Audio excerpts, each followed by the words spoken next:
মুন্সিগঞ্জের শ্রীনগর ভাগ্যকুলে পদ্মার চরে এখন দিগন্ত ছুঁয়ে মাঠ জুড়ে হলুদের সমারোহ। মাঠের দিকে তাকালে হলুদের সমারোহ আর সরিষার ফুলের মৌ মৌ গন্ধে যেন চোখ ফেরাতেই মন চায় না।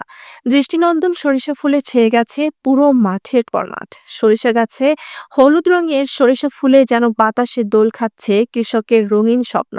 শ্রীনগর উপজেলার মাঠগুলোতে এমনটাই নয়নাভিরাম দৃশ্য এখন সকলের নজর কাড়ছে।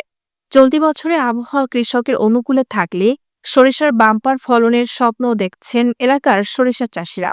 পদ্মা নদীর চর অঞ্চলের মাটির গুণগত মান ও উর্বর শক্তি বেশ ভালো হবার ফলে সব ধরনের কৃষি পণ্য উৎপাদন হয়ে থাকে এই উপজেলায়, যার মধ্যে অন্যতম হল রবি মৌসুমের কৃষি পণ্য সরিষা, আলু, গম, তিল, তিসি ইত্যাদি।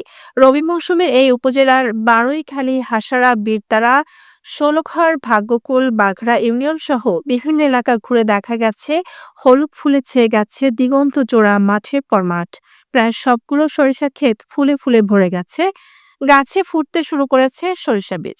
দক্ষিণা সমীরণে দোল খাচ্ছে সরিষা ফুল ও সরেজমিনে উপজেলার সরিষা ক্ষেত এলাকায় গিয়ে দেখা যায় পদ্মা নদীর একাংশ বিস্তর দিগন্ত জুড়ে চোখ জুড়ানো সরিষা ক্ষেত ও হলুদের গালিচা বিছালো মাঠের পরে মাঠ। চারিদিকে মৌমাছিদের গুনগুনানি গানের সুরে এলাকা মুখরিত করে তুলেছে। বর্তমান সময় পর্যন্ত আবহাওয়া চাষিদের অনুকূলে থাকার ফলে সরিষার গাছ রোগবালাই মুক্ত রয়েছে। ভাগ্যকুল পদ্মার চরে এবছরে সরিষার আবাদ হয়েছে।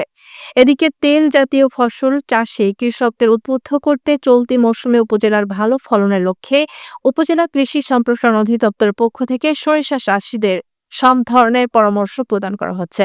এছাড়া সরিষা চাষিদের মাঝে সরকারি প্রণোদনা প্রদান করা হয়েছে। সরকারি অনুদান পাওয়ায় এবারে অনেক জমিতে সরিষার আবাদ বেড়েছে।